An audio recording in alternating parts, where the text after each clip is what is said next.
یا رسول اللہ کہہ کے پکارنا، یا نبی اللہ کہہ کے پکارنا، نزدیک سے پکارنا، دور سے پکارنا جائز ہے، شرک نہیں۔ قرآن پاک میں بہت سے مقامات پر اللہ نے حضور کو ندا فرمائی، یا ایھا النبی، یا ایھا الرسول، یا ایھا المزمل، یا ایھا المدثر وغیرہ۔ ان تمام آیات میں حرف ندا یا کے ساتھ حضور کو خطاب فرمایا۔ صحیح مسلم میں سیدنا برا رضی اللہ عنہ سے روایت ہے، جو حضور صلی اللہ علیہ وسلم کے مدینہ پاک میں داخلے کا منظر بیان کرتے ہوئے فرماتے ہیں، عورتیں اور مرد گھروں کی چھتوں پر چڑھ گئے اور بچے اور غلام گلی کوچوں میں متفرق ہو گئے، نعرے لگاتے پھرتے تھے، یا محمد یا رسول اللہ، یا محمد یا رسول اللہ، یہ نعرے لگاتے تھے بچے اور عورتیں۔ نبی کریم صلی اللہ علیہ وسلم ایک نابینا صحابی کو دعا تعلیم فرمائی، جس میں اپنے نامی اسم گرامی کے ساتھ لفظ یا ارشاد فرمایا۔ سیدنا عثمان بن حنیف رضی اللہ عنہ سے روایت ہے کہ ایک نابینا صحابی نبی کریم صلی اللہ علیہ وسلم کی بارگاہ میں حاضر ہوئے، عرض کی یا رسول اللہ پاک سے دعا کیجیے کہ وہ مجھے عافیت دے، یعنی میری بینائی لوٹا دے۔ آپ نے فرمایا اگر تو چاہے تو دعا کرو اور چاہے تو صبر کر، اور یہ تیرے لیے بہتر ہے۔ انہوں نے عرض کی دعا فرما دیجیے۔ آپ صلی اللہ علیہ وسلم نے انہیں اچھی طرح وضو کرنے، 2 رکعت نماز پڑھنے کا حکم دیا اور فرمایا کہ یہ دعا کرنا، اللہم انی اسألک واتوجہ الیک بمحمد نبی الرحمہ، یا محمد انی قد توجہت بک الی ربی فی حاجتی هذه لتقضى اللهم فشفعه فی، یعنی اے اللہ پاک میں تجھ سے سوال کرتا ہوں، تیری طرف متوجہ ہوتا ہوں تیرے نبی محمد صلی اللہ علیہ وسلم کے ذریعے سے جو نبی رحمت ہیں، یا رسول اللہ میں آپ کے ذریعے سے اپنے رب کی طرف اس حاجت کے بارے میں متوجہ ہوتا ہوں تاکہ میری یہ حاجت پوری ہو، اے اللہ پاک ان کی شفاعت میرے حق میں قبول فرما۔ حضرت عثمان بن حنیف فرماتے ہیں کہ خدا کی قسم ہم اٹھنے بھی نہ پائے تھے، اور نہ ہی ہماری گفتگو زیادہ طویل ہوئی تھی کہ وہ ہمارے پاس آئے، گویا کبھی نابینا تھے ہی نہیں، اللہ نے آنکھیں عطا فرما دی۔ تو معلوم ہوا کہ غیر اللہ کو لفظ یا کے ساتھ پکارنا شرک نہیں ہے۔ اگر یہ شرک ہوتا تو قرآن و حدیث میں غیر اللہ کے ساتھ لفظ یا نہ آتا، اور خلق کے رہبر صلی اللہ علیہ وسلم ہرگز اس کی تعلیم ارشاد نہ فرماتے، نہ ہی صحابہ اس پر عمل کرتے۔ قرآن مجید اور حدیث پاک میں رسول اکرم صلی اللہ علیہ وسلم کو ان کی حیات ظاہری میں پکارنے کا ذکر ہے۔ کیا حضور کی دنیا سے پردہ فرمانے کے بعد بھی پکار سکتے ہیں؟ جی ہاں، آپ صلی اللہ علیہ وسلم کی وسائل ظاہری کے بعد بھی صحابہ اور سلف صالحین آپ صلی اللہ علیہ وسلم کو پکارتے رہے ہیں۔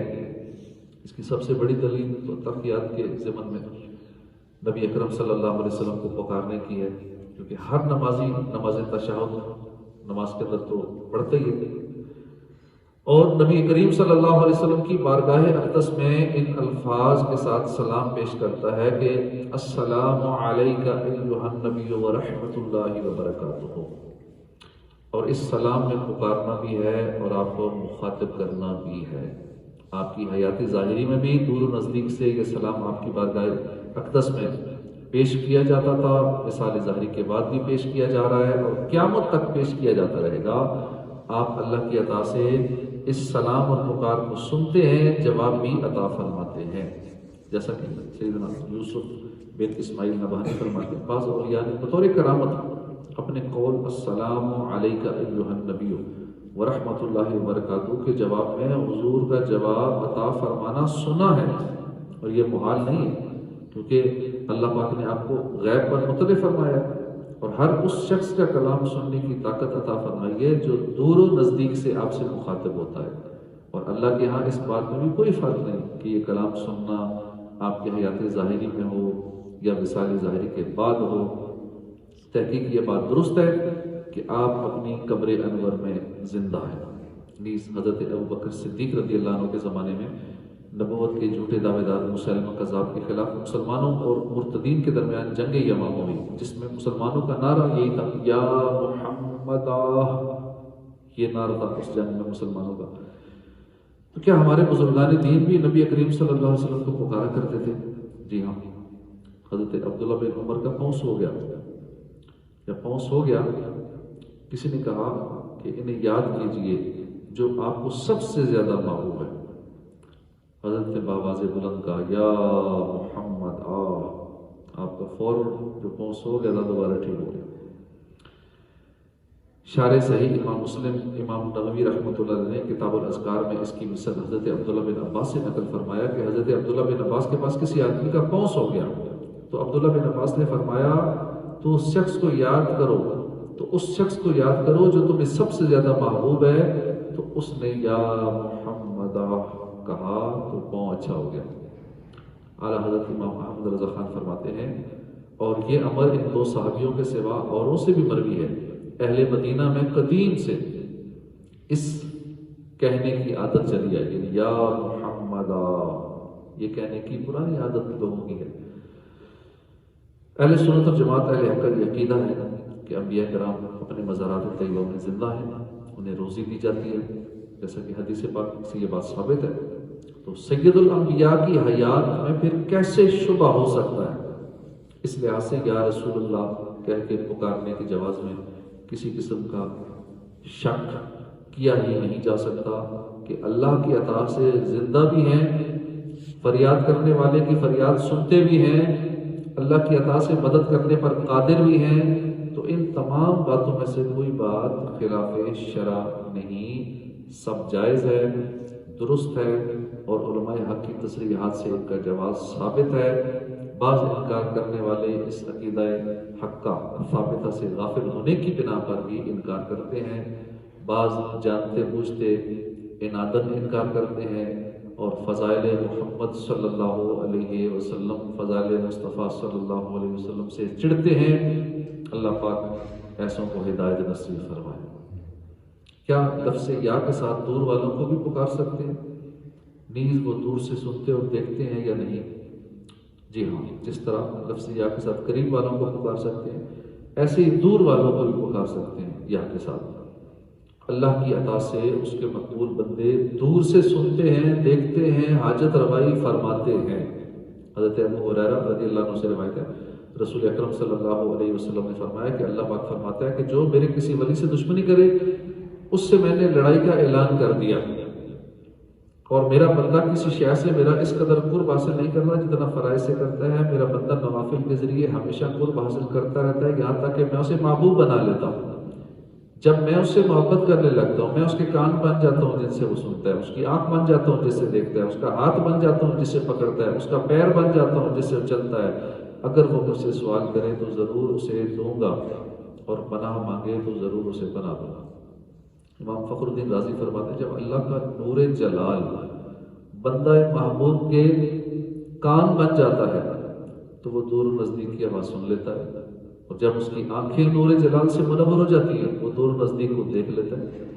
جب یہی بندہ بندہ محبوب کے ہاتھوں میں جلوہ گر ہوتا ہے، جب یہی نور بندہ محبوب کے ہاتھوں میں جلوہ گر ہوتا ہے تو اسے مشکل و آسان دور و نزدیک میں تصرف کرنے کی قدرت حاصل ہو جاتی ہے۔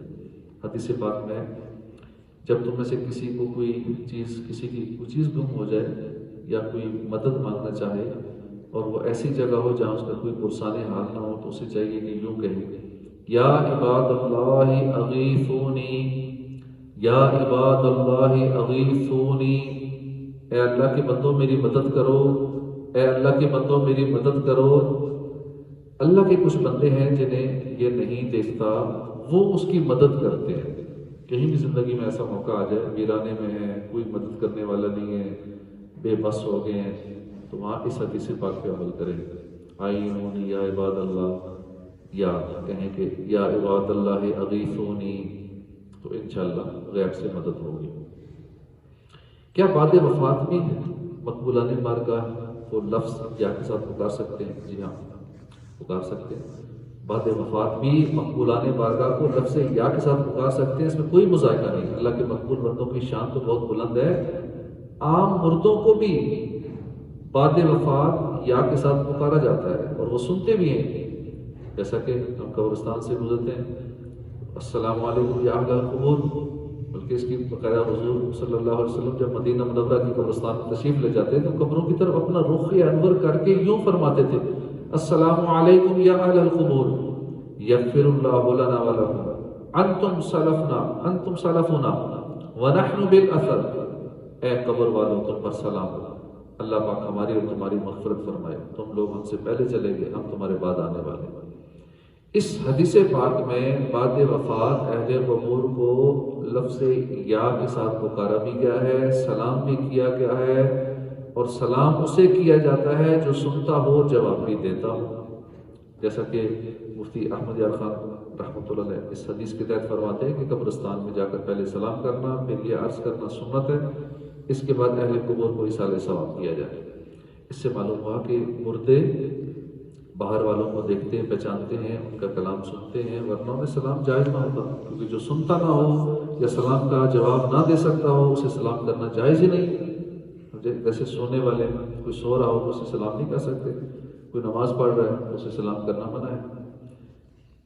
حنفیوں کے عظیم پیشوا علامہ علی قاری فرماتے کہ انبیاء کرام کی دونوں حالتوں میں کوئی فرق نہیں، یعنی انبیاء کرام کی زندگی اور موت میں کوئی فرق نہیں۔ اس لیے کہا گیا کہ اللہ کے ولی اور نبی مرتے نہیں، بلکہ ایک گھر سے دوسرے گھر کی طرف منتقل ہوتے ہیں۔ ظاہری مثال سے ان نفوس قدسیہ کی قوتیں اور صلاحیتیں ختم نہیں ہو جاتی ہیں، بلکہ ان میں اضافہ ہو جاتا ہے، کیونکہ دنیا میں تو یہ قید میں تھے، وسائل ظاہری کے بعد اس قید سے آزاد ہو جاتے ہیں، لہذا ان کی قوت میں بھی اضافہ ہو جاتا ہے۔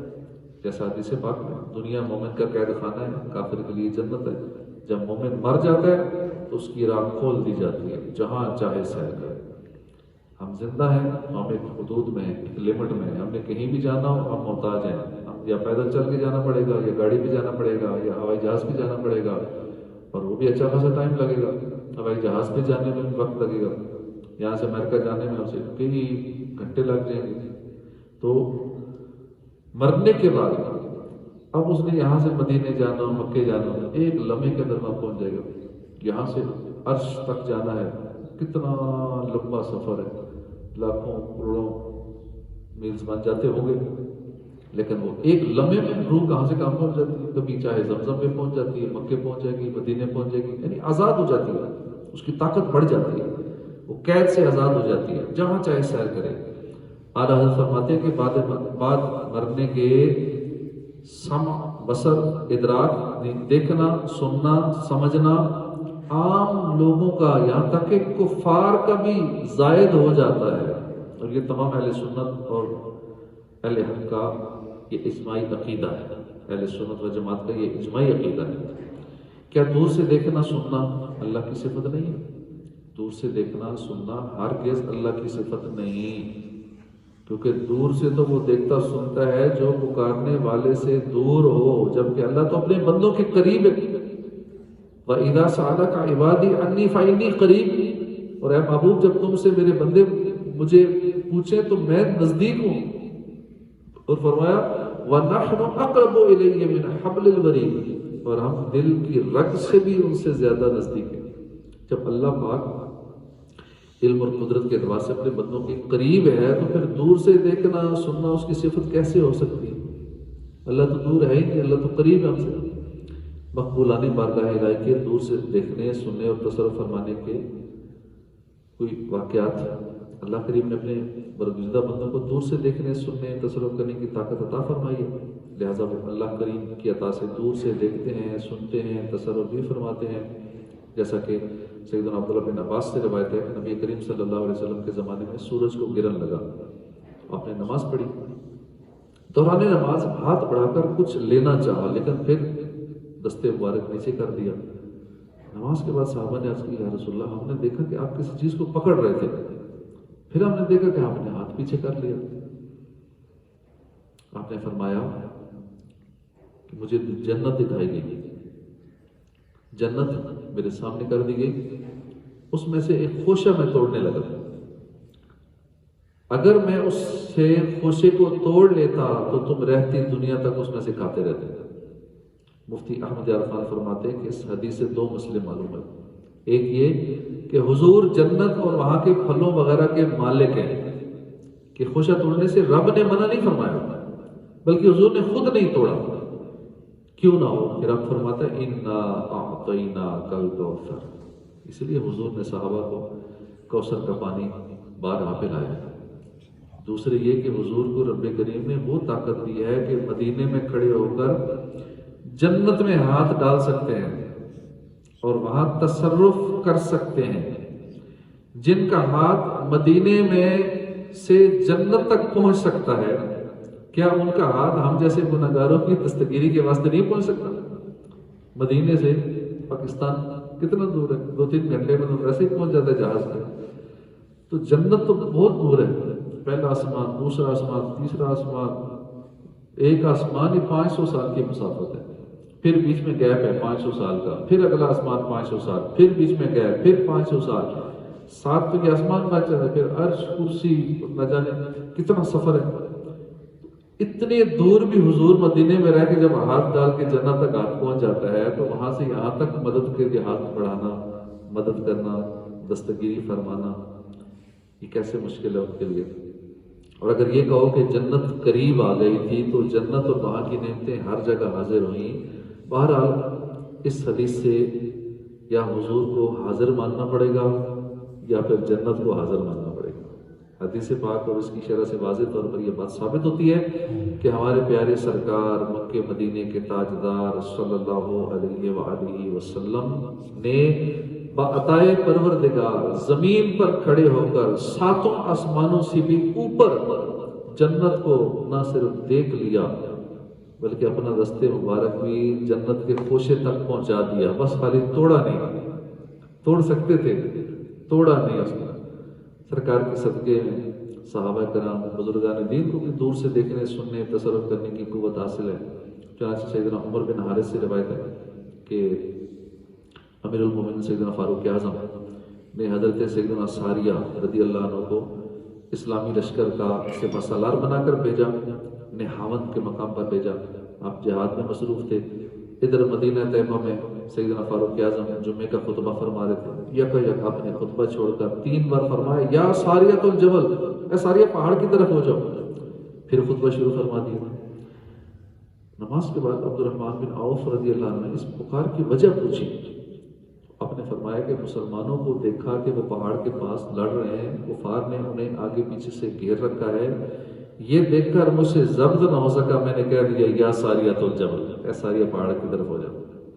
اس واقعے کے کچھ روز بعد سیدنا ساریہ کا قاصد ایک خط لے کر آیا جس میں لکھا تھا کہ ہم لوگ جمعے کے دن کفار سے لڑ رہے تھے، قریب تھا کہ ہم شکست کھا جاتے کہ عین جمعہ کی نماز کے وقت ہم نے کسی کی آواز سنی یا ساریۃ الجبل، اے ساریہ پہاڑ کی طرف ہو جاؤ. اس آواز کو سن کر ہم پہاڑ کی طرف چلے گئے تو اللہ نے کفار کو شکست دی، ہم نے انہیں قتل کر ڈالا. اس طرح ہمیں فتح حاصل ہو گئی. اس حدیث شریف سے سیدنا فاروق اعظم کی 2 کرامتیں ظاہر ہیں. آپ نے مدینہ منورہ سے 1400 میل دور مقام نہاوند میں موجود لشکر اسلام اور ان کے دشمن کو ملاحظہ فرما لیا اور مدینہ طیبہ سے اتنی دور آواز بھی پہنچا دی. اب یہاں سے کراچی کتنا دور ہوگا؟ تقریباً 1200-1400 بنتا ہے میل کراچی. اب یہاں سے کراچی کو دیکھ بھی لینا بغیر کسی لائیو کے، آج کل تو لائیو فیس بک پہ لائیو، یوٹیوب پہ لائیو، دیگر بہت سارے سوشل میڈیا پلیٹ فارمز ہیں ان پہ لائیو، اسکائپ پہ لائیو، بہت سارے چیزوں سے ہم لائیو ہو کے کر سکتے ہیں سارا کچھ. تو اب سائنس نے تو ثابت کر دیا کہ یہ سارا کچھ ہو سکتا ہے. آپ لائیو کسی کو دیکھ بھی سکتے ہیں، دکھا بھی سکتے ہیں، آواز پہنچا بھی سکتے ہیں، مدد کر بھی سکتے ہیں. اب تو ہر چیز ثابت ہو چکی ہے، آپ کو دیکھا سارا حال ہے لوگوں کا.